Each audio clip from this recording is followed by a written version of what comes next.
Троен състав на Врачански окръжен съд потвърди оставането в ареста на обвинен в съучастие като извършител на действия за полово удовлетворяване с няколко лица от същия пол.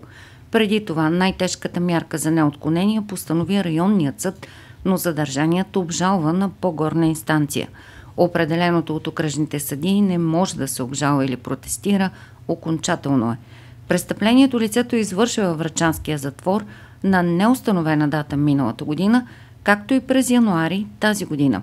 За да осъществи намерението си, оставеният за постоянно в ареста, заедно с друг съучастник, отправили заплахи и употребили сила спрямо от другите лица. Според закона, извършеното престъпление е квалифицирано като тежко и предвиденото наказание е лишаване от свобода за срок от 2 до 8 години. Мъжът с наложена най-тежка мярка е осъждан многократно за разнородни престъпления, включително има и ефективни присъди.